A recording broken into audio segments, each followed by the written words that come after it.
திமுகவினருக்கு புத்தாடையை வழங்கி பொங்கல் வாழ்த்து தெரிவித்த அமைச்சர் தாமோ அன்பரசன்.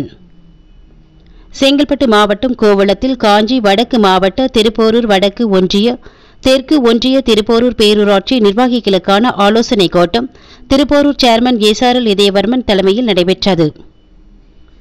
இதில் சிறப்பு அழைப்பாளராக காஞ்சி வடக்கு மாவட்ட செயலரும் சிறு குறு மற்றும் நடுத்தர தொழில் நிறுவனங்கள் துறை அமைச்சருமான தாமோ அன்பரசன் கலந்து கொண்டு சிறப்புரையாற்றினார்.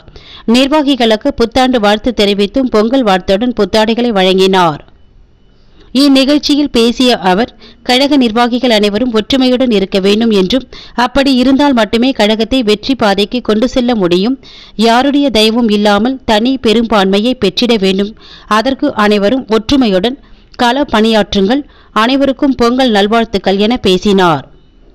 இந்நிகழ்ச்சியில் திருப்போரூர் ஒன்றிய சேர்மன் இதயவர்மன், தெற்கு ஒன்றிய செயலாளர் பையனூர் சேகர், பேரூராட்சி தலைவர் தேவராஜ், மாவட்ட துணை செயலாளர் அன்பு செழியன், திருப்போரூர் ஒன்றிய துணை சேர்மன் சத்யா சேகர், ஊராட்சி மன்ற தலைவர்கள் சோபனா சுந்தர், தாரா சுதாகர், சங்கீதா, மயில் வாகனன், ராணி எல்லப்பன் உள்ளிட்ட மாவட்ட ஒன்றிய அனைத்து நிலை பொறுப்பாளர்கள், ஒன்றிய கவுன்சிலர்கள் என பலர் கலந்து கொண்டனர்.